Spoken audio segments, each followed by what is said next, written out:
कि उनकी आत्मिक गठन पूर्ण है।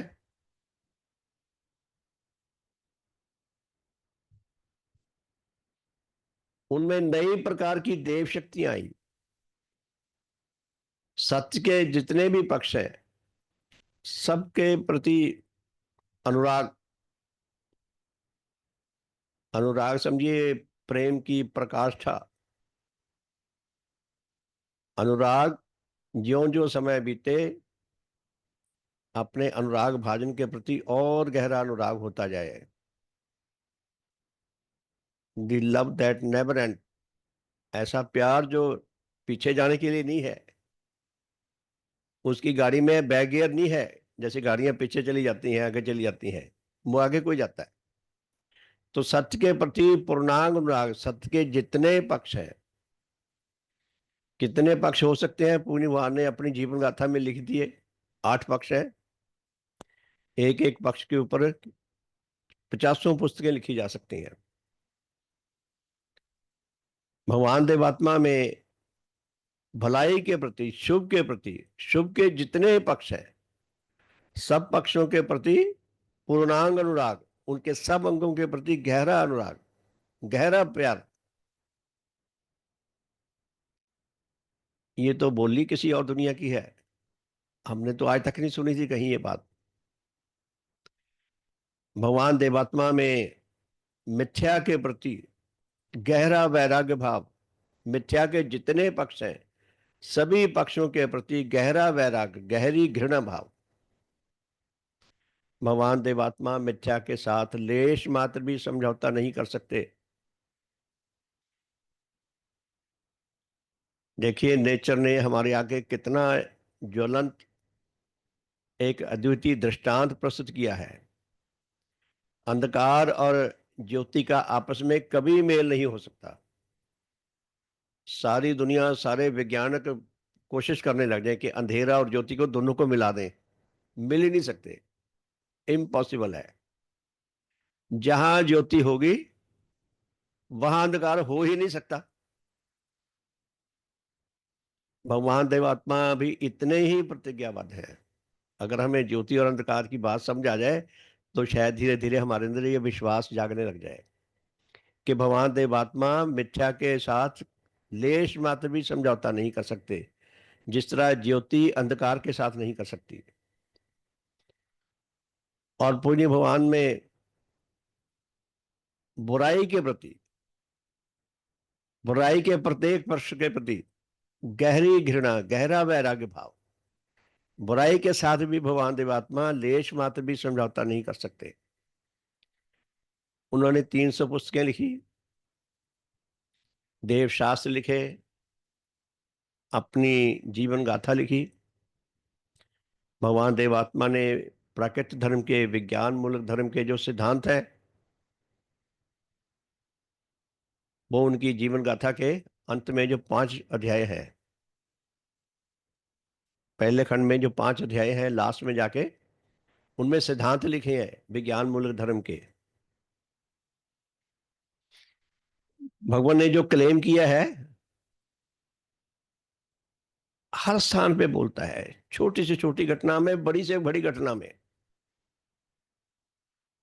तो भगवान देवात्मा को दिखाई दिया कि उनके अतिरिक्त जितने भी मनुष्य आत्मा हैं, जितने पहले हो चुके हैं, जितने अब हैं और जितने आगे होंगे, सबकी आत्मिक गठन इनकम्प्लीट है, अधूरी है। हमारे लिए नई शब्दावली है। हमने तो ऐसी बातें ही नहीं सुनी थी, हमारी समझ से बहुत दूर है। वैज्ञानिकों में वैज्ञानिक, महान वैज्ञानिक डार्विन, जिन्होंने विकासवाद की खोज की, विकासवाद की खोज के बाद उन्होंने बताया कि मनुष्य पैदा नहीं हुआ, हम विकसित हुए हैं, डेवलप हुए हैं। भगवान देवात्मा ने उसकी थ्योरी को पढ़ा। हम लोग पढ़ते हैं, ठीक है, अच्छी बात है, रख देते हैं। भगवान रुक नहीं गए।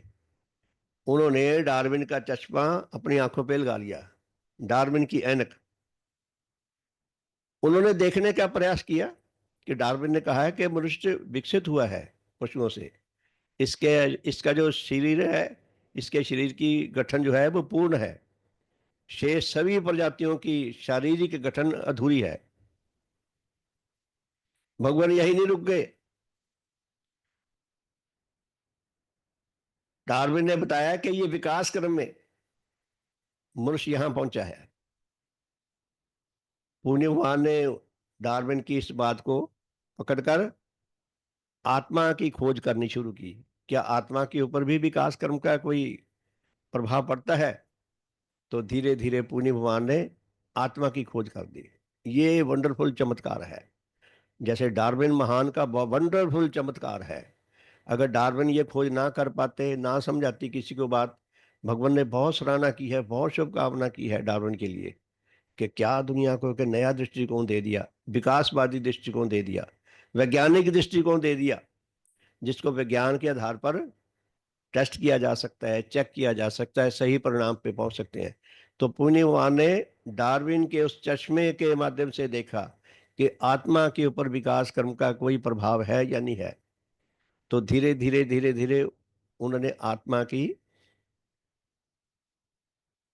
जो सच्चाई थी वो समझ ली, और पुण्य भगवान ने पहले बार दुनिया को बताया कि आत्मा का जन्म होता है। नहीं तो हम आज तक हम यही सुनते थे कि आत्मा का जन्म नहीं होता, आत्मा की मृत्यु नहीं होती, आत्मा को तलवार काट नहीं सकती, हवा सुखा नहीं सकती, आग जला नहीं सकती, पानी डुबो नहीं सकता।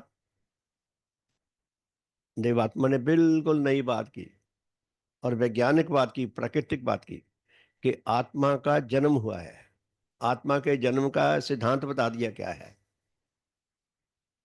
तो भगवान ने देखा कि देवात्मा के अतिरिक्त शेष सभी मनुष्य की आत्मा बहुत अधूरी है।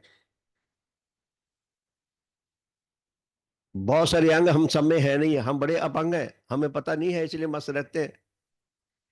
एक एक शारीरिक अपंगता के किसी अपंग से पूछे, अपने दिल का हाल वही जानता है। वो अपने धुरेपन को जल्दी से जल्दी दूर करना चाहता है। अगर दूर ना कर सके तो लोगों से छुपा के रखना चाहता है कि किसी को मेरा धुरापन पता ना लगे। और हम बहुत अधूरे हैं, बहुत इनकम्प्लीट है। देवात्मा ने फरमाया कि मनुष्यों के बहुत सारे आत्मा के अंग नहीं हैं, और जो अंग है उनकी अपनी अपनी गठन भी बिगड़ी हुई है, इंडिविजुअल तौर पे भी वो बिगड़े हुए हैं। और मनुष्य नीच सुखों लगी है। हम सब सुखों के दास हैं, हम माने या ना माने, हमें बात अच्छी लगे या बुरी लगे। भगवान ने कहा कि मनुष्य सब नीच सुखों के दास हैं। ऐसे सुख जिनको पाके इंसान का आत्मिक पतन होता है, उसकी आत्मा मृत्यु की ओर जाती है, इसीलिए इनको नीच सुख आया है। और पुण्य भगवान ने कहा कि सभी मनुष्य घृणाकारी हैं, घृणा के पुतले हैं, घृणा करते हैं। जो अस्तित्व उनके सुखों में रुकावट डालता है, व्यवधान डालता है, उसको घृणा करते हैं।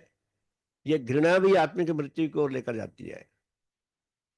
देवात्मा ने फरमाया कि मनुष्यों की ये जो आत्मिक अवस्था है, अगर ये ऐसे ही बनी रही, अगर इसका कोई निदान ना हुआ, कोई इलाज ना हुआ, तो एक दिन इसकी आत्मा की डेथ हो जाएगी, जिस तरह सूर्य की होती है। भगवान यही नहीं रुके, बस दुनिया का बता दिया ठीक है भाई, इलाज खोज लो। भगवान ने अपने आप को प्रतिज्ञाबद्ध किया। भीष्म पितामह की प्रतिज्ञा बड़ी मशहूर है ना, भीषण प्रतिज्ञा, सबसे कठिन प्रतिज्ञा। उस प्रतिज्ञा ने तो महाभारत करा दिया, कितना पाप करा दिया।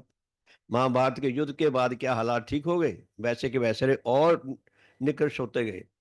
लेकिन भगवान देवात्मा ने जो प्रतिज्ञा की, उसके पीछे नेचर में सच्चाई का राज लाना, सत्य लाना, स्थायी तौर पर सत्य लाना, भलाई लाना, और आध्यात्मिक सुंदरता लाना, ये उनका उद्देश्य है। तो पुण्य भगवान ने देखा कि इनकी जो आत्मिक गठन है ये बहुत अधूरी है, ये मर जाएंगे। तो पुण्य भगवान ने अपने आप को प्रतिज्ञाबद्ध किया कि जो जो बच सकते हो मैं उनको आत्मिक रूप से बचाने का प्रयास करूंगा। और भगवान बहुत कामयाब रहे। सरल शब्दों में, नेचर में सारे आत्मिक रोगी हैं, डॉक्टर केवल एक है। राजकुमार जी, कितनी आबादी होगी इस समय?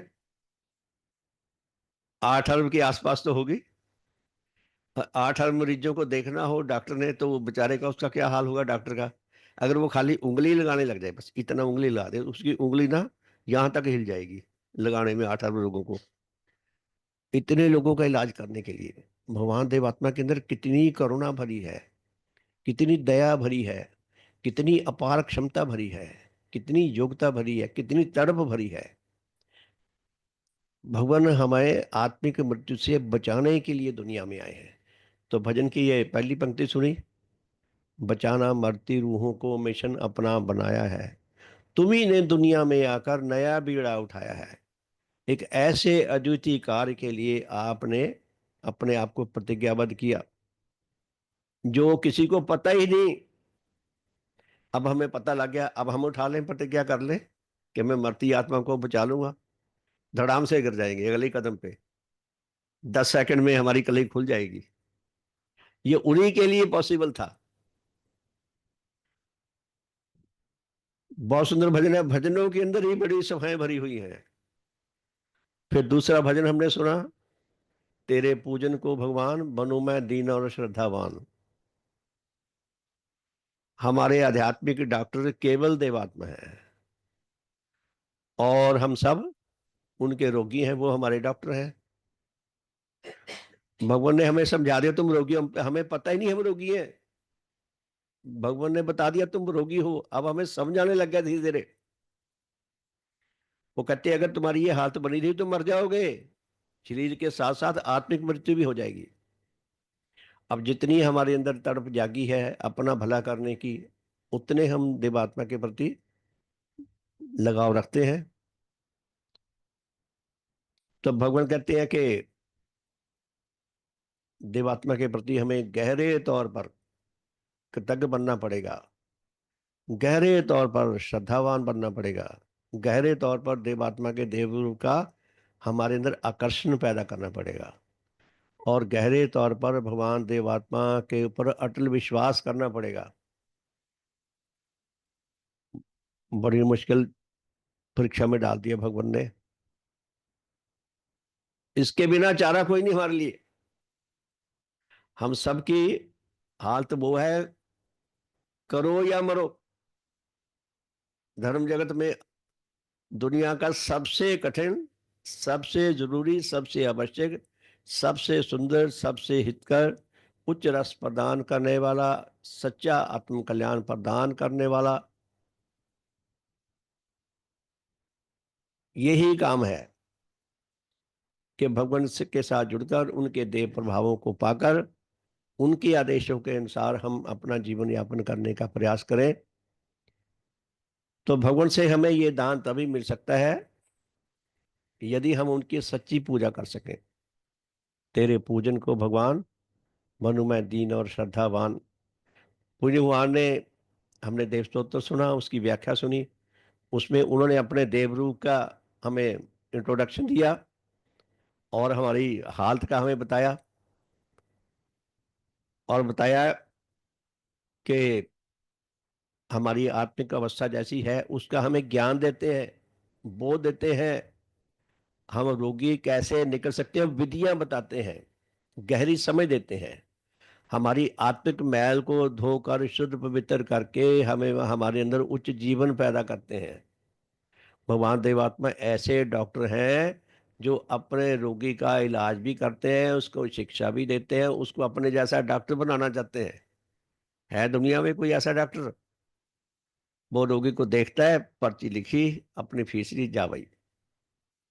वो लिखा भी होता है कि मैं तो इलाज करता हूँ, मरीज बचता है या नहीं मुझे नहीं पता, मैंने डॉक्टरों के बोर्ड देखा है पहले बचपन में कि आई ट्रीट ही क्योर्स, आप लोगों ने भी देखा होगा। अब तो खैर वो बोर्ड नहीं लगता, बचपन में मैंने देखा है कि भाई मैं तो इलाज करता हूँ मुझे नहीं पता। लेकिन भगवान देवात्मा हमें आध्यात्मिक डॉक्टर बनाना चाहते हैं।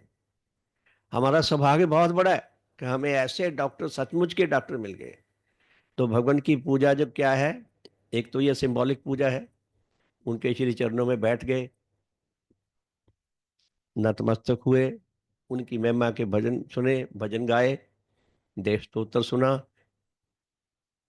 भगवान के व्यक्तित्व को आत्मसात करके जीने का प्रयास करना, ये उनकी वास्तविक प्रैक्टिकल पूजा है जिसके हमें योग्य बनना है। एक छोटी सी प्रार्थना कर ले। प्रार्थनाशील होना बहुत आवश्यक है। जो व्यक्ति जीवंत रूप में प्रार्थनाशील नहीं होता वो बहुत सारे लाभों से वंचित रहता है। प्रार्थना करने की एक्टिंग नहीं करनी, सचमुच की जीवंत प्रार्थना होनी चाहिए। तो छोटी सी प्रार्थना कर ले, उसके बाद फिर आज के साधन पर थोड़ा विचार करते हैं। हे परम पूजनी सतदेव श्री देव गुरु भगवान, एकमात्र आप ही सत्य उपास्य देव है। आप अद्वितीय देव ज्योति एवं अद्वितीय देव तेज से सुसज्जित आध्यात्मिक जगत के देव सूर्य हैं। भगवान एकमात्र आप ही सत्य के प्रवर्तक हैं, सर्वहितों के संपादक हैं। आप ही सच्चे धर्मदाता हैं। आप सब अधिकारी आत्माओं के सर्वांग कल्याण करता है। आप चारों जगतों का हर प्रकार से हित संपादन करते हैं। हे भगवान, आपके देव ज्योति एवं देव तेज से सुसज्जित देव जीवनधारी सत्धर्म प्रवर्तक सर्वहित संपादक महान देव रूप को सम्मुख लाकर हम अति तुच्छ आपके श्री चरणों में बारंबार प्रणाम करते हैं। आपको कोटि कोटि धन्यवाद देते हैं और आपके श्री चरणों में यही प्रार्थना करते हैं, यही शुभ आशीर्वाद दान मांगते हैं कि हे भगवान, हमें आपकी देव ज्योति अधिक से अधिक मात्रा में प्राप्त हो सके। हमें शुभ आशीर्वाद प्रदान करो, हमारा गहन तम आत्मंधकार विनष्ट हो सके, हमारी अज्ञानता, हमारी मूर्खता सब दूर हो सके। भगवान, हमें आपका आध्यात्मिक बल प्रचुर मात्रा में प्राप्त हो, हमारी नीचता, हमारी कायरता, हमारी दुर्बलता सब विनष्ट हो सके, हम शुद्ध पवित्र आत्मा बन सकें, आपके महादान को, आपके धर्म दान को जीवंत रूप में लाभ करते रह सकें, लाभ कर सकें, आपके बताए हुए धर्म मार्ग पर निरंतर चलते रहने की योग्यता क्षमता लाभ कर सकें, निरंतर चलते रह सकें, सच्चा आत्म कल्याण लाभ कर सकें, आपकी अद्वितीय महिमा को उपलब्ध कर सकें, औरों तक पहुंचाकर हम अपने जीवन को सफल कर सकें, सार्थक कर सकें। हे सतगुरु, हमें ऐसा शुभ आशीर्वाद प्रदान करो, हमारा आज का साधन हम सबके लिए अधिक से अधिक हितकर, अधिक से अधिक कल्याणकारी, अधिक से अधिक मंगलकारी प्रमाणित हो। हम सबका शुभ हो, सबका हित हो, सबका मंगल हो, सबका कल्याण हो। बहुत बहुत सम्मान के योग प्यारे धर्म साथियों, एक शायर हुए हैं, बड़े विख्यात शायर, फिराक गोरखपुरी। उनका पूरा नाम था रघुपति सहाय फिराक। बहुत अच्छे शायर थे। अपने सारे जीवन के निचोड़ को एक शेर में उन्होंने कहा,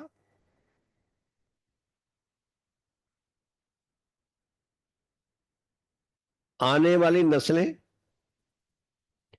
तुम पर फख्र करेंगी हम असरों, कि जो आने वाली पीढ़ियां होंगी वो तुम पर नाज करेंगी।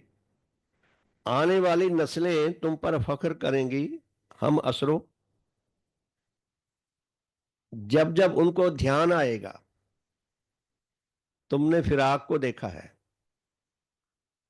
कि आने वाली नस्लों को जब जब पता चलेगा कि इसने फिराक को देखा है, उस शायर को देखा है सामने अपने, तो वो तुम पर गर्व करेंगी। यानी कि फिर आप कह रहे हैं कि मेरा व्यक्तित्व जैसा है, जितना महान है, तुमने समझा है, इसलिए लोग तुम पर गर्व करेंगे कि इन्होंने फिर आपको देखा है। कुछ ऐसी ही बात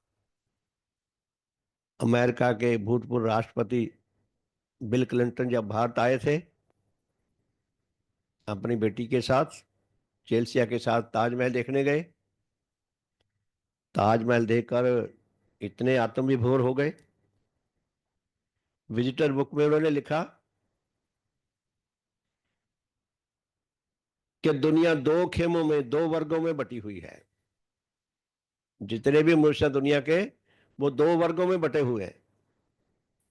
एक वर्ग में, एक श्रेणी में ऐसे मनुष्य हैं जिन्होंने ताजमहल देखा है, और एक श्रेणी में ऐसे मनुष्य हैं जिन्होंने ताजमहल नहीं देखा। उनके कहने का शायद ये अर्थ होगा कि वो बेचारे बड़े अभागे हैं, बड़े बदकिस्मत हैं जिन्होंने ताजमहल नहीं देखा। फिर आप गोरखपुरी भी जो कह रहे हैं, इसका भी अर्थ लगभग यही निकलता है। तो उन दोनों के लिए तो ये बात सत्य हो या ना हो, देवात्मा के लिए ये बात 100% सत्य है। जिन्होंने देवात्मा का आंतरिक रूप नहीं देखा, भगवान की अद्वितीयता को नहीं समझा, जिन्हें ये समझ नहीं आया कि भगवान देवात्मा क्या शिक्षा देते हैं, काहे के लिए देते हैं। अगर हम भगवान देवात्मा से ना जुड़ेंगे तो हमारा क्या नुकसान हो जाएगा, अगर जुड़ेंगे हमारा क्या भला होगा। जिनको ये समझ नहीं आता, उन्होंने देवात्मा को नहीं देखा। हम जितने लोग यहाँ बैठे हैं, हम लोगों ने कुछ कुछ भगवान को देखा है। किसी की आंखें धुंधलाने लग जाए ना, तो उसको धुंधली तस्वीर दिखती है। अब हमारी आंखें साफ नहीं है तो तस्वीर धुंधली दिखेगी।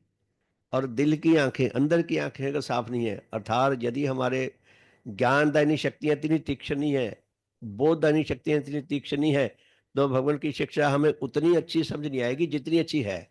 लेकिन जितनी भी समझ आएगी, हम इससे थोड़ा सा धैर्य पा सकते हैं कि भगवान को मैंने कुछ तो देखा है, मैंने नाम तो सुना है। करोड़ों लोगों ने देवात्मा शब्द भी नहीं सुना, देवात्मा शब्द का मीनिंग क्या है ये भी नहीं पता। तो भगवान देवात्मा सारी दुनिया के लिए दैवीय वरदान है, खुद भगवान ने लिखा है। उनकी देववाणी पढ़े, पिशाचत्व के समुद्र में डूबती हुई आत्माओं के लिए जीवन की आशा का मैं एक जहाज हूं, भगवान ने ये लिखा है। उन्होंने देखा कि सारी दुनिया, ये जो समुद्र है ये पानी से भरे हुए हैं। भगवान कहते हैं सारी दुनिया पिशाचत्व के, राक्षसपन के समुद्र में, जहां मैली कुचैली गंदी कीच भरी हुई है, सड़ान भरी हुई है, उसमें डूब रही हैं, डूब डूब के मर रही हैं ये। और जैसे पानी पे जहाज तैरता है, जलयान तैरता है, तो कोई व्यक्ति जो जलयान पे चढ़ जाए बच जाता है।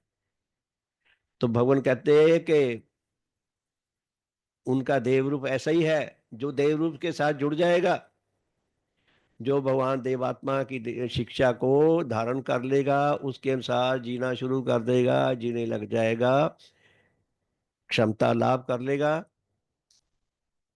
वो बच जाएगा। बिल्कुल सच्ची बात है। भगवान लिखते हैं कि पिशाचत्व के समुद्र में डूबती हुई आत्माओं के लिए जीवन की आशा का मैं एक जहाज हूं, एक जलयान हूं। और आगे लिखते हैं कि जो देवात्मा के देव रूप का खमीर है, कैटेलिस्ट, वो रसायन कहते हैं ना, रसायन ऐसा होता है, हर विषय में अलग अलग रसायन हो सकता है। उसको किसी के साथ मिलाओ, वो उसके जैसा नहीं बनता, अपना रूप नहीं बदलता, उसका रूप बदल के अपने जैसा बना लेता है।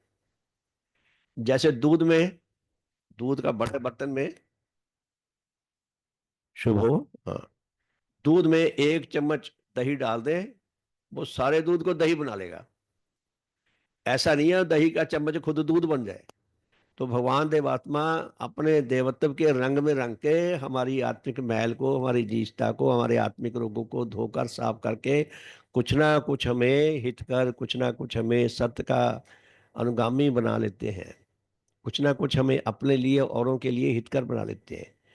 तो भगवान क्या फरमाते हैं कि उनके अंदर जो अमृत का, देव अमृत का जो खमीर है, जो रसायन है, जो कैटलिस्ट है, जिसको वो मिलेगा वो पहले से बेहतर बन जाएगा। देवात्मा का दावा कितना सुंदर है, उनके जो अनुयायियों के जीवन चित्र है वो पढ़ लें, तब धीरे धीरे बात समझाने लगती है। भगवान देवात्मा सचमुच के आध्यात्मिक डॉक्टर हैं। रोटी कपड़ा और मकान के बाद हमारी सबसे बड़ी आवश्यकता क्या है, हमें पता होना चाहिए। वो हमारे घर के पास एक बछड़ी है काले रंग की, वो सवेरे भी आवाजें मारने लग जाती है, जोर जोर से चीख चीख के, और शाम को भी। कभी आपने सुनी भी होंगी कि आवाजें आ रही है पीछे से। कुछ दिन तो मुझे ये लगा कि इस बछड़ी को कोई तकलीफ है, ये अपनी माँ से बिछड़ी हुई है। वो धीरे धीरे समझाया, जब इसका टाइम होता है ना रोटी खाने का, भोजन खाने का, तो वो आवाजें मारने लग जाती है। हमारे से तो बछड़ी अच्छी है, वो कहती है मुझे अब कुछ खाने के लिए दो, खाने के लिए देते हैं, तसल्ली में आ जाती है।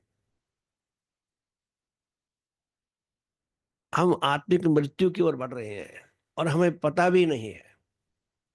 भगवान हमें ये ज्ञान देना चाहते हैं, बोध देना चाहते हैं, हमें इस योग्य बनाना चाहते हैं कि हम आत्मिक मृत्यु से बच सकें, उच्च जीवन रस लाभ कर सकें, अपना जो जीवन लक्ष्य है उसको जान सकें, उसको सार्थक कर सकें। सृष्टि ने, नेचर ने हमें इसीलिए जन्म दिया है, और सृष्टि ने हमें कितना भव्य काम दिया है, कितना रिस्पेक्टेबल काम दिया है। नेचर चाहती है कि हम उसके एजेंडे के सहयोगी बने। नेचर का एजेंडा क्या है विकास क्रम का? चारों जगतों में उच्च मेल लाना। तो भगवान देवात्मा, सचमुच में वो लोग बहुत बहुत अभागे हैं जो देवात्मा को नहीं देख सके। हम भगवान देवात्मा को स्मरण करें, उनकी महानता को जानने का, समझने का प्रयास करें। पूज्य भगवान ने हमें, हम पर कितने उपकार किए हैं। भगवान हमारे परम उपकारी हैं।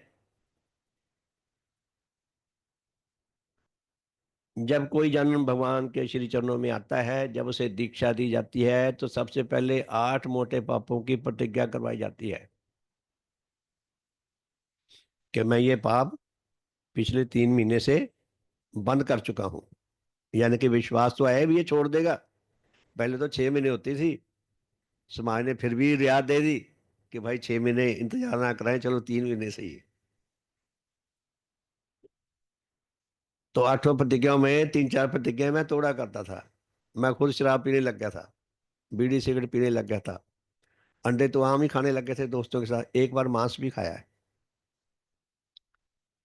और ये जो प्रतिज्ञाएं हैं 8, इनके ये त्रिपक्षी हैं कि ना मैं नशेआब करूंगा, ना किसी को करने के लिए दूंगा, ना किसी और से किसी और को दिलाऊंगा। ये दुनिया में आसान नहीं है रहना। धर्म तो बहुत दूर की बात है। कोई भी काम करें उसके लिए कुछ प्रारंभिक वो पूरी करनी पड़ती है कार्रवाई के लिए। एक भूमिका बांधनी पड़ती है, पहले की जो तैयारी करनी पड़ती है उसके अनुसार फिर वो काम आगे संपन्न होने के चांसेस बनते हैं। तो भगवान हमें पहले मोटे पापों को छुड़ाकर हमें शुद्ध पवित्र बनाना चाहते हैं, और उनका जो लक्ष्य है हमें अमर जीवन प्रदान करना है। जिसके अंदर जितनी क्षमता होगी, जितनी योग्यता होगी, उतना वो अपना सच्चा आत्म कल्याण लाभ कर सकेगा। श्रीमान धर्मपाल जी ने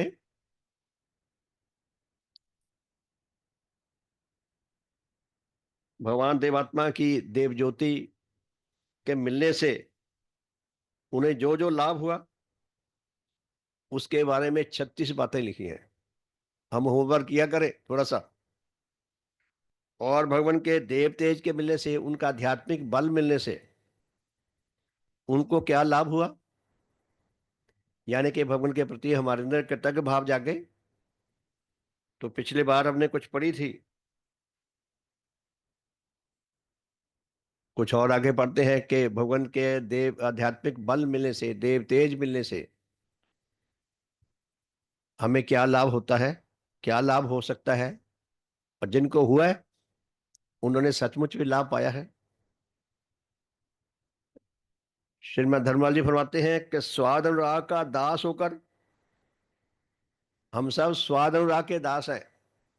हम वो वस्तु खाना चाहते हैं जो टेस्टी हो, हमें वो खानी चाहिए जो हितकर हो। हित को तो हम पीछे रखते हैं, पहले टेस्ट देखते हैं।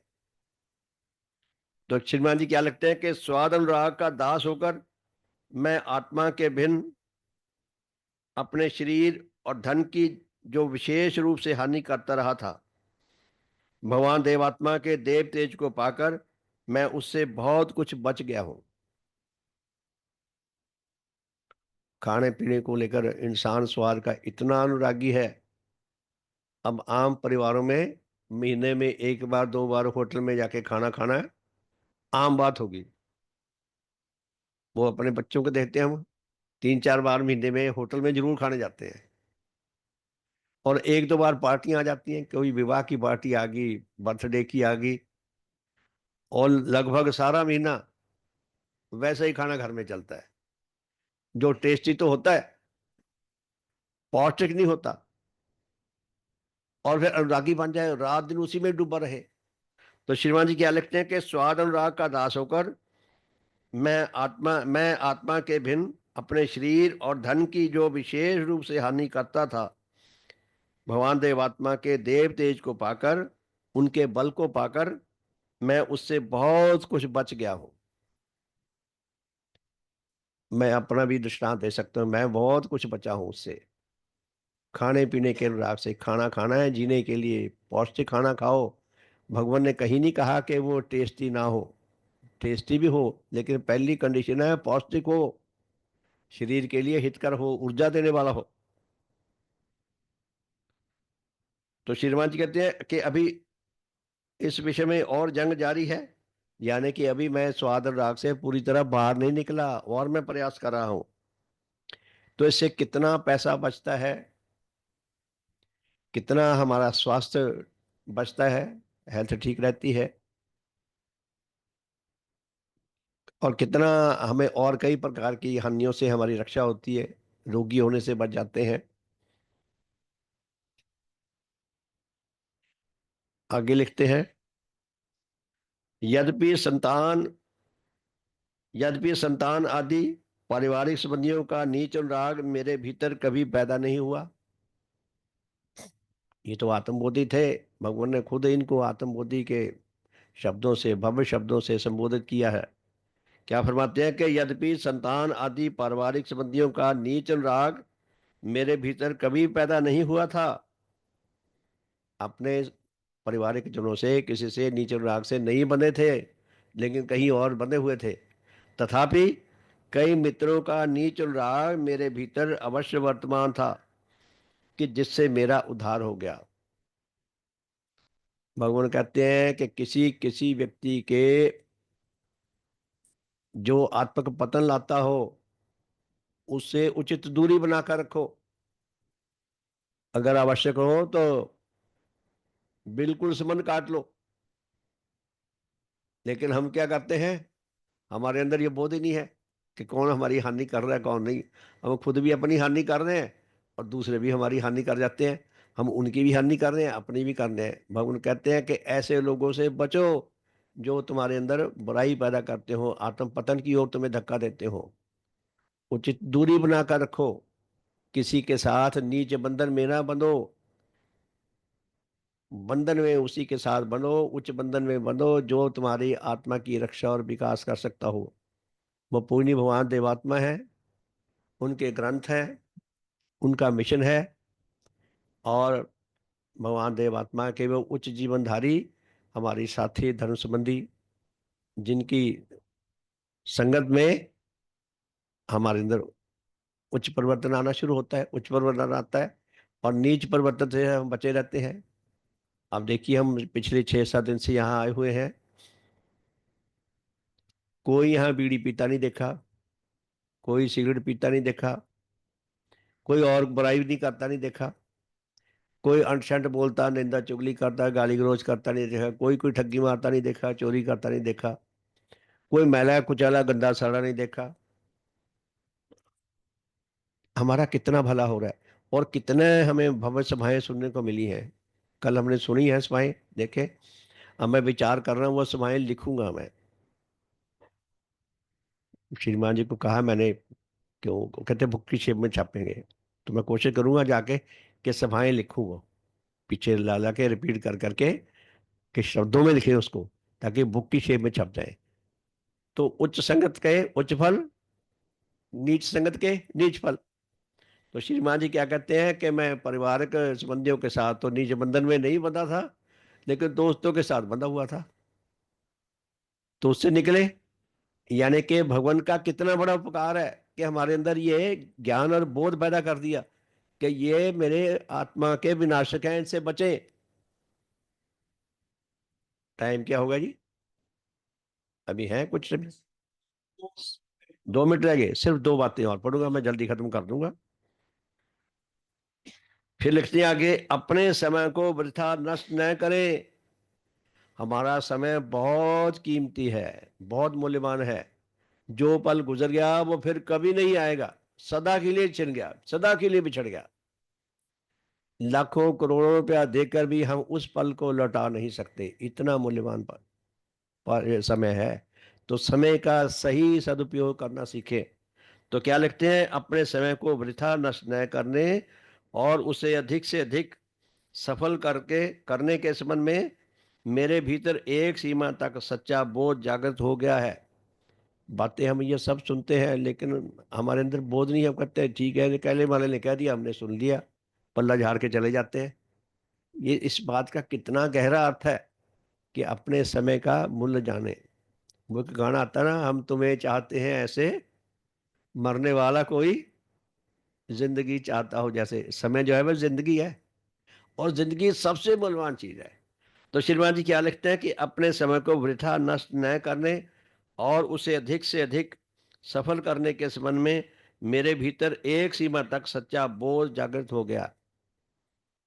क्या हम क्लेम कर सकते हैं? मैं क्लेम कर सकता हूं, आप क्लेम कर सकते हैं। हम बहुत तड़प के साथ, बहुत गहरे तौर पर संवेदनशील होकर अपने समय का सही सदुपयोग करते हैं। करोड़ों लोग वेस्ट करते रहते हैं। समय काटना नहीं है, समय का सदुपयोग करना है, उससे हमारा जीवन बनेगा। कहते हैं कि मैं कुछ ना कुछ मेरे अंदर ये बोध आ गया है, और वह और बढ़ रहा है। बड़े कमाल का क्लेम है। काश हमारे अंदर भी ये समझ आ सके, आ जाए। एक और बात श्रीमान जी फरमाते हैं कि मेरे भीतर अपव्यय न करने और मितव्ययता से चलने का कुछ भाव जागृत हो गया है, और वह बढ़ रहा है।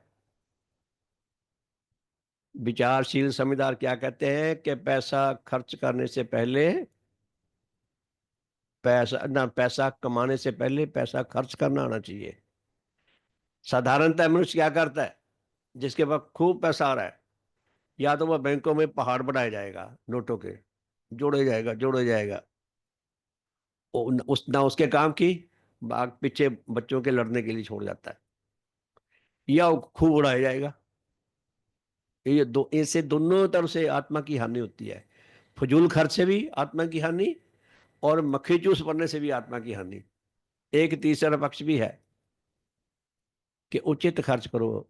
भगवान ने कहा है कि यदि उचित खर्च के लिए मुझे लाख रुपया भी खर्चना पड़ जाए, खर्च मैं बड़े आराम से करूंगा। अगर खर्च नाजायज है तो एक पैसा भी दुखता है। तो पैसे के खर्च करने के 3 रास्ते हैं, और एक का परिणाम और है, दो का परिणाम हानिकारक है। तो ये जो हमें ये उपकार वो दिखा रहे हैं श्रीमान जी, वो हमें क्या समझाना चाहते हैं? श्रद्धेय श्रीमान धर्मपाल जी, या और जो भी धर्म संबंधी बताते हैं कि भगवान की कृपा से हमारे अंदर ये सेंस आई है, भगवान की कृपा से हम जीवन के सही मार्ग पर कुछ ना कुछ चलने का ज्ञान पा सके हैं, बोध पा सके हैं, और ज्ञान और बोध पाने और इस जीवन में आगे चलने के लिए इसी ढंग से चलना चाहते हैं, इसी तरह हम आगे बढ़ना चाहते हैं। और भगवान देवात्मा की यही सच्ची पूजा है। भगवान ने जो शिक्षा दी है वो सारी की सारी अपने जीवन से संपन्न करके दिखाई है। मैं ऐसा कर सकूं, आप सब ऐसा कर सकें, सबका शुभ हो, सबका भला हो, सबका मंगल हो, सबका कल्याण हो। श्रीमान पाबा जी। हाँ जी, सददेव की जय जी। जय जय देव गुरु, जय जय देव गुरु, जय सत्य और शुभ अनुरागी, जय देव रूप धारी, सत्य और शुभ के हेतु एक अतुल त्यागी, जय जय देव गुरु, जय मिथ्या और अशुभ संग,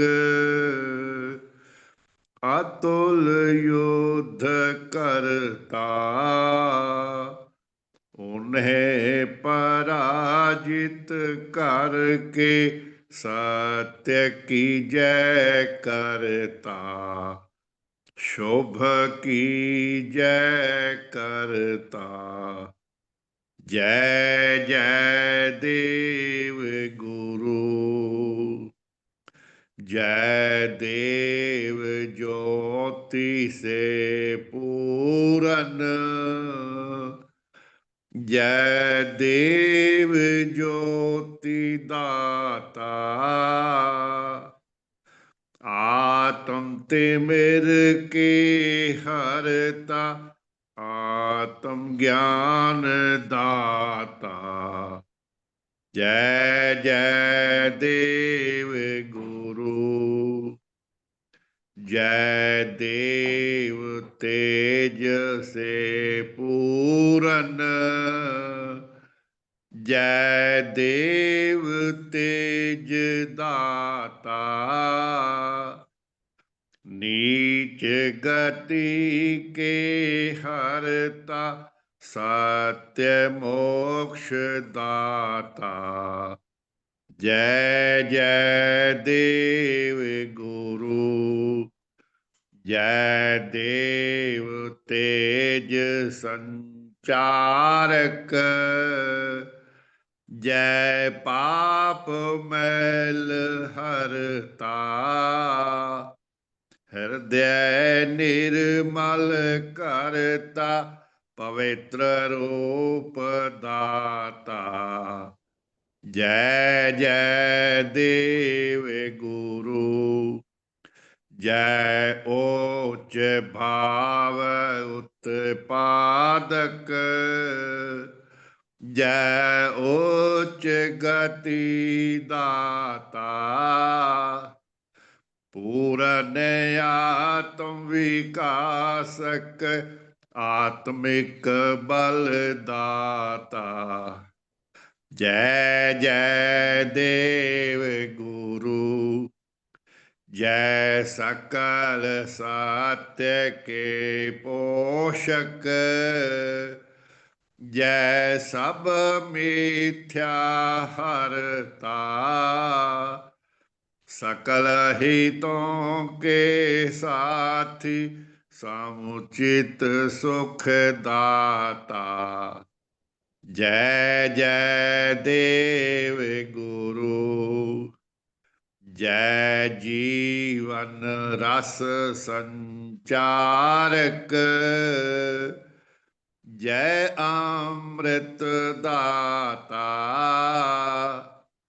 आत्म पतन के नाशक, जय जीवन दाता, जय जय देव गुरु, जय एक उपास सबों के, जय आत्म तत्व ज्ञाता,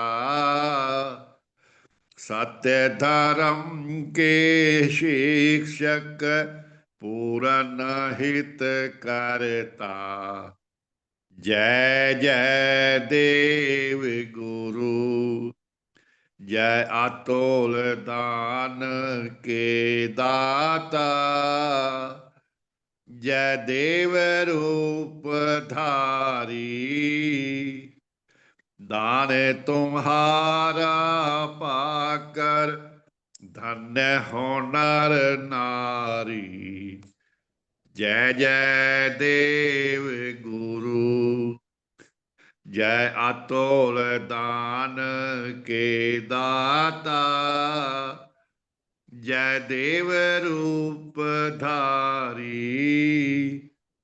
दान तुम्हारा पाकर धन्य हो नर नारी। जय जय देव गुरु, जय जय देव गुरु।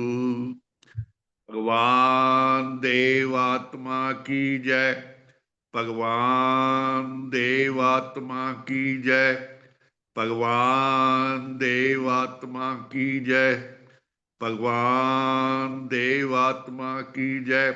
सबका शुभ हो, सबका भला हो। शुभ प्रभात। सबका शुभ हो, शुभ हो। बहुत बहुत धन्यवाद। सबका शुभ हो, सबका भला हो, सबका मंगल हो, सबका कल्याण हो, हम सबका शुभ हो। भगवान की कृपा हम पर सदा बनी रहे, हम उनकी कृपा को अधिक से अधिक लाभ करने और उसका सदुपयोग करके सच्चा आत्म कल्याण लाभ करने के अधिकारी बन सके, औरों तक भगवान के देव प्रभावों को पहुंचाकर उनके लिए भी कुछ ना कुछ हितकर बन सके।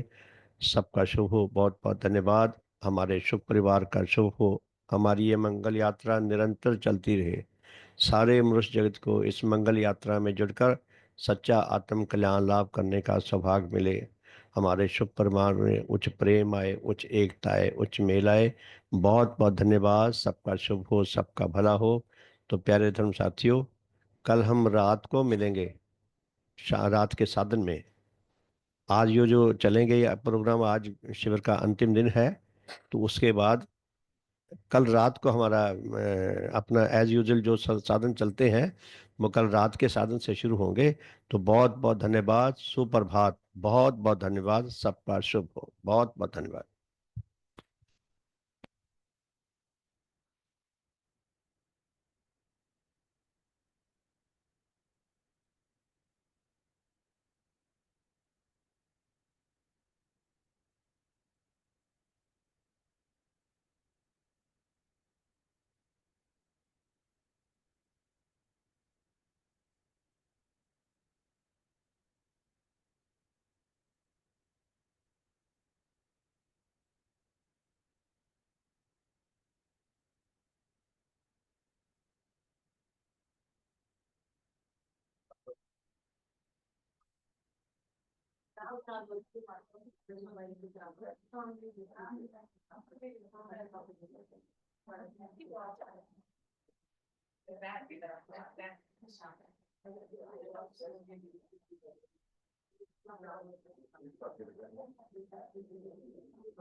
जब मोटे पापा लगता है मैं अपने नाम भी सुना देता हूँ, चाहे बाद में कोई नाराज ही हो जाए, मैं नाराज बहुत अच्छा लगा।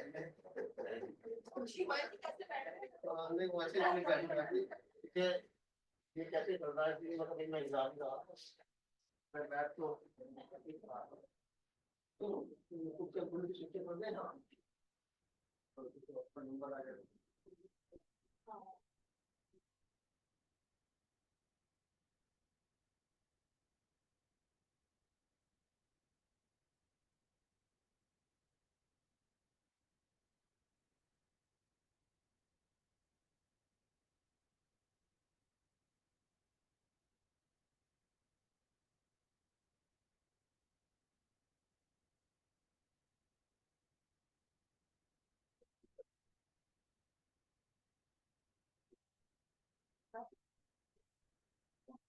अब आ गया 24 है।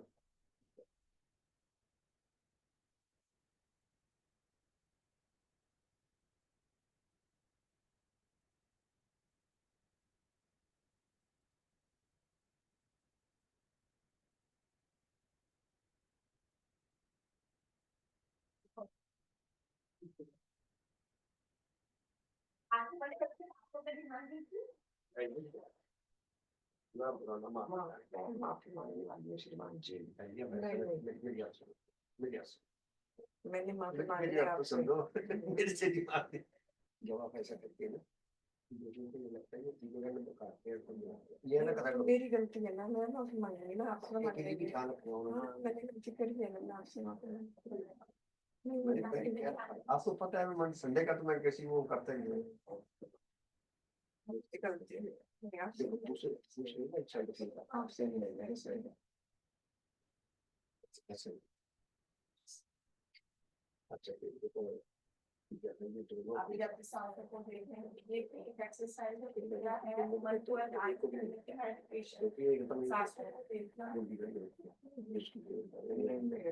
इसको पहले क्या है मैंने गलती से मुझे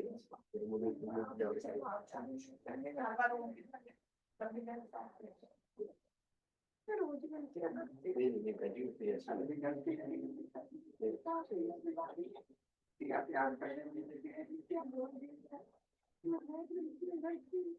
मेरी प्रार्थना अभी वो कह सकती है कि गा सकती है।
आवाज को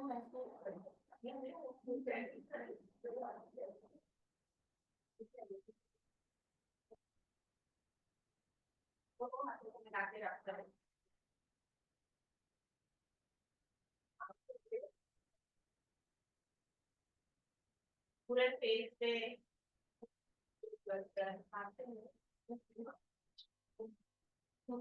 है एक तो ये बॉडी फ्लेक्सिबल होनी चाहिए है तो आप सभी का एक और कोई भी ना प्रेशर नहीं ले स्माइल एंजॉय करते हुए जाते हैं। ये हमें ना एक्सरसाइज ऐसे लगता है कि ये काम है करना ही करना है, जैसे कि भाई हमें शरीर को सही रहे।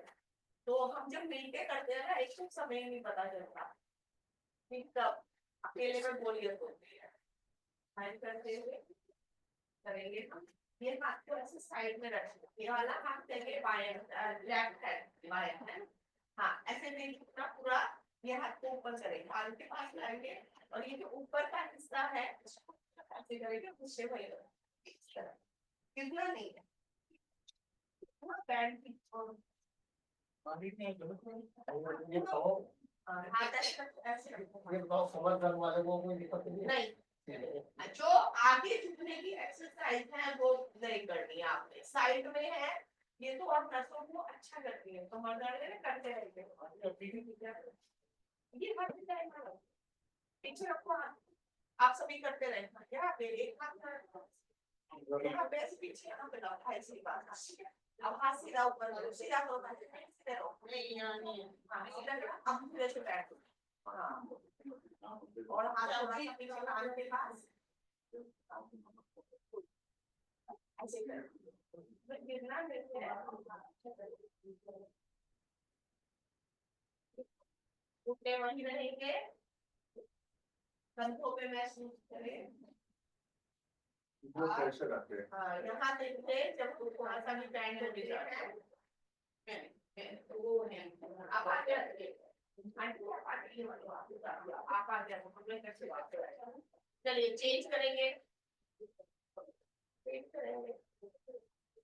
गर्दन की एक्सरसाइज, ऊपर छत को देखेंगे तो नीचे जमीन सिर्फ गर्दन और कोई पार्ट नहीं, ऊपर नीचे सिर्फ गर्दन ही घूमेगी, महसूस कीजिए नीचे गर्दन पे देखे, गले पे देखे, गले में खिंचाव पड़ रहा है, नहीं करो फिर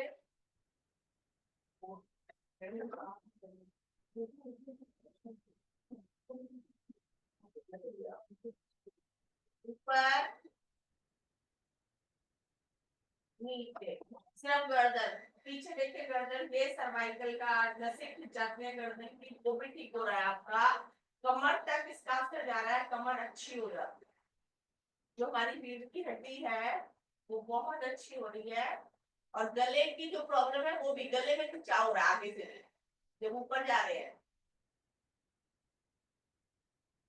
राइट लेफ्ट करेंगे दाएं बाएं, खाली गर्दन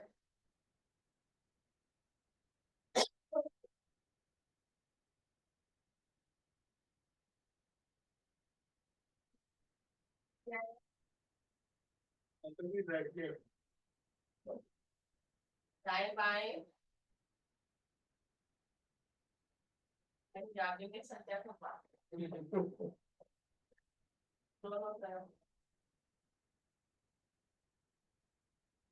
गर्दन, आप पूरी गर्दन रोटेट करें, तो बाएं से लें, बाएं की तरफ देखें, फिर ऊपर, फिर इधर, फिर नीचे, तो घूमती है देखो, बाएं फिर ऊपर, फिर इधर की तरफ देखिए राउंड में, हाँ राउंड में देखना है, उसी चीज को देखना ही है, जैसे हमने पहले इधर देखा फिर ऊपर फिर ऐसे, तो वो गोल ऐसा गोल का दिखता है, और इसमें ठीक चक्राने भी लगेगा, जिसने कम कराओ कुछ तो रुक जाए, कोई इसमें ऐसा नहीं है कि कुछ ऐसी परेशानी नहीं आई, जब हम रोज नहीं करते तो कोई चीजों में परेशानी आती है, पूरी गर्दन को घुमाएंगे,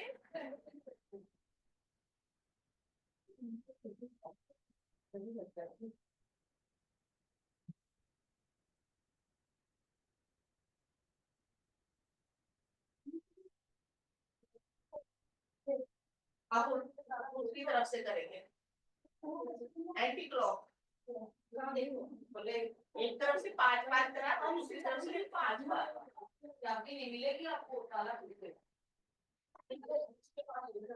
10 बार करा तो 10 बार, और आगे पीछे हो जाए तो 6 बारों में 7 बार तो भाई कुछ नहीं, सूक्ष्म क्रिया है, रिलैक्स हो जाए, देखिए सिर घूमता है ना, तो ये देखिए पीछे से ये ऐसे तो हमारे सबसे ज्यादा सिर को रिलैक्स है, और ये सर्वाइकल का पेन जो होता है उसकी कोई दवाई नहीं है, सर्वाइकल के लिए आप दवाइयां खाते रहे तो बस दर्द जाएगा फिर हो जाएगा, वो सिर्फ एक्सरसाइज से जाता है, एक साइड का पेन बैठा है, एक टांग में वो भी ये योगा से और फिजियोथेरेपी वगैरह से होता है, सही होता है। दवाइयाँ कितनी भी खा ले वो बस टेम्परेरी आराम देती है। ये साइटिका का पेन और नॉर्मल लैक्टिन में क्या डिफरेंस है? उसमें एक पैर से ना एक ऐसे क्या है लहर सी आती है साइड का करने में। हाथ चेंज एक हाथ लेंगे ये दाएं हाथ क्या राइट तो जाना उसको पकड़े ऐसे धक्का दे रहे आगे आ गई दीदी। हमारे को छुट्टी है हमारे को छुट्टी है छुट्टी रखते हैं ना हम यहाँ से बढ़िया हाँ आएंगे यार मैंने सुना शायद बोला हो तो दूसरे हाथ से हाँ याद दिला मेरे को भी बात तुमने कह दिया। गर्दन सीधी रहेगी ऐसे हाथ तुमको धक्का देते हैं। अच्छा वो तभी वो नहीं है इसको ना अपनी तरफ खींचते हैं हाथ की तरफ और हाथ को इधर रखते हैं एक दूसरे के अपोजिट। ऐसा लगेगा कि ये तो इधर आ रहा है इधर पैसे दे धक्का रहे हैं, देते हैं, आज तो धक्का देते हैं, वो वापस आ रहा है। कार को धक्का देते हैं। सामने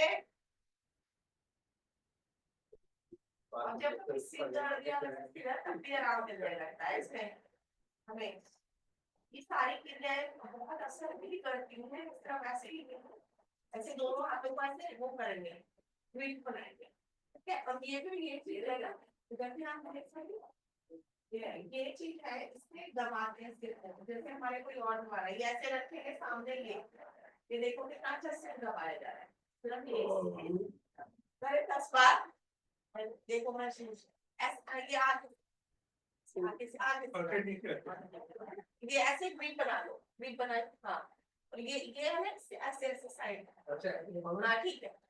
अब देखो लग रहा है ना कि सिर दबा रहे हैं हम अपने आप हाँ अब थोड़ा सा बात से हाँ ये सही है आपने यहाँ से ये इस चीज से दबा रहे हैं ठीक है। फिर अंगूठा ले ये अंगूठा लिया आईब्रोज है ना ये आंखों आईब्रोज के पास में क्लॉकवाइज और एंटी क्लॉक ये भी जो हमें तनाव और ऐसे स्ट्रेस रहता है ना वैसे खींचने लगती है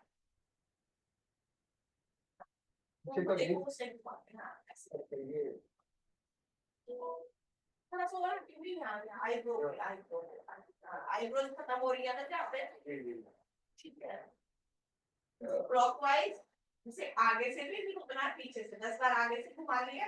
जब कभी ज्यादा प्रेशर लगे बीपी हाई लो भी हो तो दोनों में कर लो बड़ा आराम मिलेगा। आंखें बंद करके पैरों की एक्सरसाइज करेंगे थोड़े से पैरों को सामने हो रही है जितना जैसे ऐसे हाँ 10 बार धीरे धीरे ना उल्टे करने पहले यही चीजों से सब लोग दोनों पैर सामने लाएंगे और ऐसे वाइब्रेट ये हमारा ब्लड जो सर्कुलेट हो रहा है हमारे पैरों में दर्द क्यों होता है कि जो ब्लड जो है ना वो नीचे नीचे जा रहा है। आप देखो चल रहे हैं खड़े हैं स्टैंडिंग में नीचे नीचे है तो वो ऊपर की तरफ जो है ब्लड का फ्लो नहीं होता तो दर्द होता है।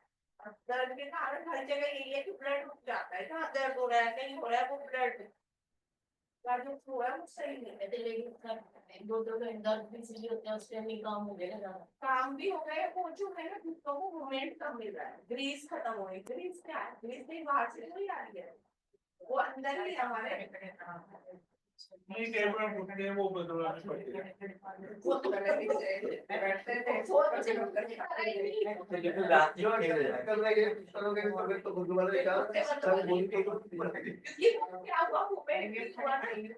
मशीन ही क्या हो जाती है ये तो हमारी बॉडी है ना ऐसे मुट्ठी बंद करें देखिए एक मुट्ठी बंद करें एक एक दोनों मुट्ठों के बीच में लेके आए और घुटने से ऐसे खोले बंद करें आराम से थोड़ा फास्ट ये घुटने की बहुत अच्छी एक्सरसाइज है। ग्रीस वापस आ जाएगी घुटने जो है आप है ना बदल लिया इसे करते रहो अगर कह देना डॉक्टर घुटनों में गैप आ गया ये कर लो देखो आसान भी है ना जो पैर भी तिरछे हो जाते हैं ना कई बार जब बड़ी एज में वो नहीं होंगे आपके मतलब है नहीं तो होंगे नहीं आगे के लिए भी तैयारी है ये डेली कर ले जिसको जो प्रॉब्लम है ना समझ लो वो 10 मिनट उस एक्सरसाइज को ज्यादा करे और डेली करे। अच्छा कहते मन में विचार करें मेरे इधर हाँ वो प्रार्थना में अभी देखो मेरे घुटने ठीक हो रहे हैं और मेरे साथ क्या हो रहा है। अगर ही ध्यान रखना इस बीमारी की तरफ आप जा रहे हैं ना इसी की तरफ ध्यान। और जैसे उस एक्सरसाइज को जैसे अब हम सब मिक्स करा रहे हैं कभी हाथ की कभी पैर की तो जब हम सब बाद में अगर कोई इकट्ठे कर रहा है तो फिर बाद में साथ में चेंज करेंगे ये करें पैर को देखो पैर मुड़ रहा है आप देखो घुटने तो जब हमारा खत्म हो जाता है इकट्ठे में तो हम बोलते भी नहीं है कि उस समय आप फॉर्म में होते हैं भाई आपकी इच्छा रहती है तो 5 मिनट आप वही एक्सरसाइज जो आपकी प्रॉब्लम है कमर दर्द या कमर वाली कर लो कर कर डाल कर थायराइड है शुगर है तो कोई एक्सरसाइज आप ज्यादा करो। लेग चेंज करेंगे महसूस करें घुटने पे ध्यान दें जो एक्सरसाइज करें ध्यान भी वही लेके जाए घुटने से हम चलते हैं तो ऐसे चलते हैं ये हाँ ऐसे भी हो रहे हैं दोनों कर रहे हैं वो गलत नहीं है जो आप ये कर रहे हैं वो घुमा रहे हैं ये हम ऐसे कर रहे हैं आगे पीछे आगे पीछे मुझे प्रैक्टिस कर रहा हूँ ये देखो आगे पीछे में हमें अलग रखा हुआ है वो देखो कि घुटने ऐसे से हो गया ये जॉइंट्स है इसको मूवमेंट नहीं है मशीन आप देखो ये आप एक साथ मशीन रख दो क्या हो जाएगा चलिए चक्की चला ले एक बार ऐसे सीधे में भी चलाते हैं आप खोल के भी ऐसा कुछ नहीं है आप दोनों पैरों को बंद करके आप चलाएं बंद करें पैरों पंजों के आगे चलाएं आप ना वो ये मत बोलना जो भी है देखो ऐसे ही इसको ना ये मोड़ेगा आधी मोड़नी है हाँ आधी मोड़नी है ये आधी पीछे रहेंगे तो मोड़ तो होगा नहीं पीछे करो और मोड़ के होगा जब कितना लेट रहे हैं तो होना चाहिए आगे पंजे के आगे से क्वेश्चन ज्यादा करता है इसकी टांगे लंबी है ना इसकी इससे भाई मैं क्वेश्चन से डाउन करें 5 बार इधर तो 5 बार उधर से और 10 बार तो 10 बार और ऐसा कोई दिमाग में प्रेशर भी ना ले मन में काउंटिंग कर ले कि हाँ भाई अब गिनती आगे पीछे हो गई आप तो ज्यादा पीछे हो गए वो उतना होना चाहिए अच्छा होना चाहिए वैसे तो मैंने देखा उनका रामदेव जी का वो पूरा है पर वो कोई ऐसा नहीं जितना जो कर सकता आपका ये बड़ा तो कितने सालों से वो काम कर रहे हैं तो बड़ा तो ये ना वो बैठा वो गलत है शरीर पे रख सकते हैं हाँ मूवमेंट तो कर रहा है ना उधर से देखो अब ऐसे पीछे हाथ रख ले दोनों हाथों को हटा ले है ना और ऐसे दोनों पैरों को ये अच्छा साइड इधर से देखो इधर से साइड में ये भी कर सकते हैं ये भी बैठे बैठे वाली हम लेट के भी करते हैं ना ये है ना और फिर दोनों पीछे पीछे उधर से उस तरफ पहले एक से कर ले साइकिल होगी हाँ साइड हम लेट के करते हैं इससे ज्यादा जोर पड़ रहा है क्योंकि हमें हाथ पीछे ऐसे दिखाए लेट के तो आराम से जाते हैं ये बाकी पे जो पड़ रहा कमर को भी आपके आंटी जी जब मैं वो बचपन में था तो दीदी को देखता था पढ़ती हुई तो मैं सोचता था कि तभी क्या कर रही है अब दोनों पैरों से करके देखिए दोनों पैरों से करें यहाँ पर यहाँ तो है ही पीछे भी कमर भी अच्छी हो रही है कमर भी अच्छी हो एक एक्सरसाइज 3 जगह काम कर जाती है 4 जगह 5 जगह गिन ही नहीं सकते हम जैसे कई बार एक साइड करती है पर हमें लेनी पड़ती है वो भी जरूरी है खड़े हो जाए अपने स्थान पर ये भी हाँ आप मूवमेंट जो भी कर रहे हैं ना लैग और घुटने पे वो असर करेगा ही घुटने का जो हम ऐसे बैठते हैं ना बैठना भी है एक एक्सरसाइज है एल शेप में दंडासन बोलते हैं योगा में चल करेंगे जो कर सकते हैं 1 मिनट के लिए तो घुटने में मूवमेंट आगे पीछे पैर फॉरवर्ड बैक खाली घुटने भी आंटी कर सकते हैं आप ऐसे ऐसे है ना हाँ ये वाले तो सब ऐसे ही करते हैं क्रॉस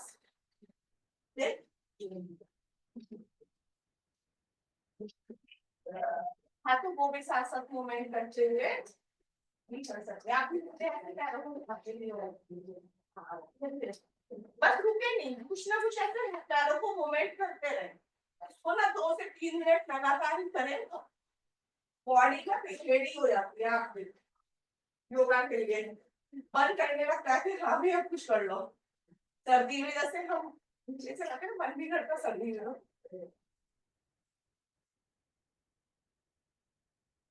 घुटने ऊपर पूरे ऐसे देखो घुटने में ऐसे ये हम करके हम ऐसे ऐसे पूरा दिन चल रहे हैं वो तो करके काम है वो आपको मतलब है समझे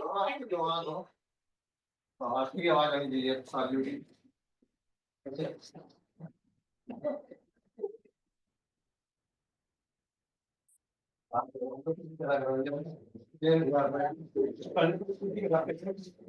अब भी है पर बच के पीछे लगाए हैं पैरों को पीछे लगाए हैं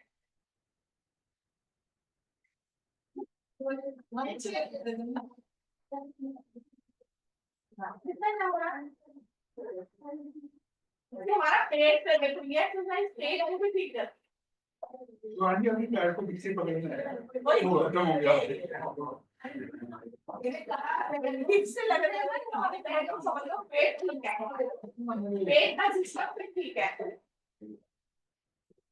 आंटी मेरा हाथ से काफी लग रही है ऐसी हाँ कोई हो जाएंगे दोस्त वो अपना है नहीं हो सकते सभी के ऐसा नहीं सबकी बॉडी चलिए चेंज करेंगे हस्तपादासन दोनों हाथ ऊपर थोड़ा सा पीछे को ट्विस्ट करें और सांस छोड़ते हुए सामने आएंगे सामने आप पीछे वाली एक्सरसाइज करिए धीरे धीरे नीचे कमर दर्द वाले नहीं करेंगे सांस छोड़ते हुए नीचे सांस भरते हुए ऊपर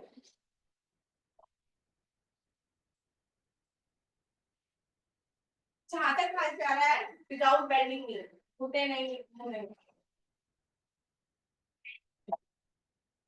हाथ बता रहा है घुटे नहीं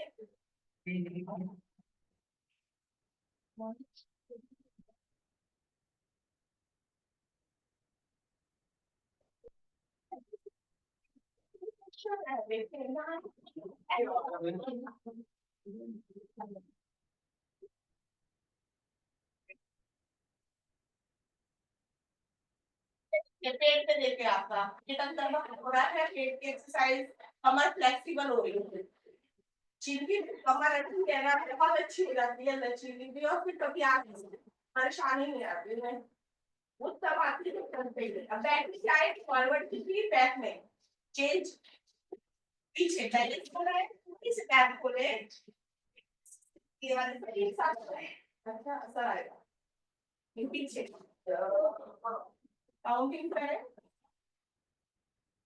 4 5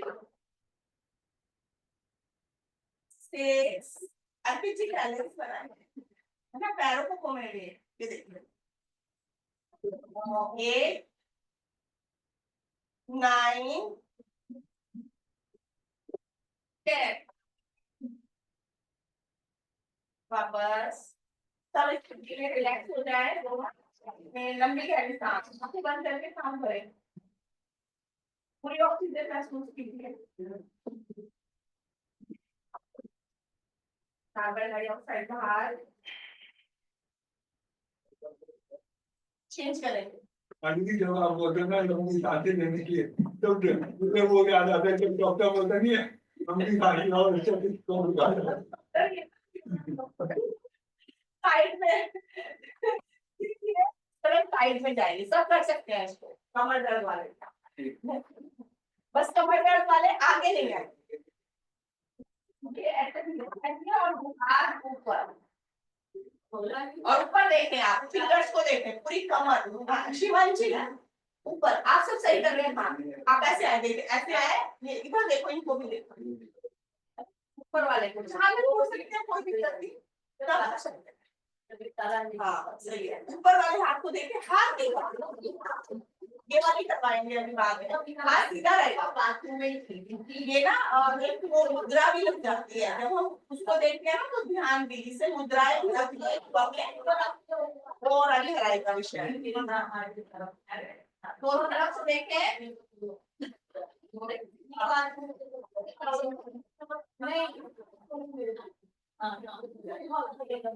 कभी कमर अंदर से कमर घूम रही है, जिसको पहले छोड़ते हैं ना। अब देखो ये हो गए ऊपर, चेंज करेंगे, राइट हैंड लेफ्ट पैर, लेफ्ट हैंड राइट पैर, अपोजिट। ये ऊपर ही देखेंगे, अब ये देखेंगे जैसे कपड़े छोड़ दिया, उल्टा तभी भी गलत है। ये ऐसे, ये वाला हाथ, ये वाला पैर, दोनों पैरों को खोलो। हाँ, अब ऊपर वाली इधर आगे जी रखते हैं। हाँ, आराम इतना हो रहा है, जबरदस्ती नहीं करनी बहुत। आप भी अंकल जी ऐसे, ये अच्छा ये कर रहे हैं। हाँ, पहले ध्यान से सुने, आप भी ये ऐसे करो, करे करते रहे, बाकी लोग करते रहे। हाँ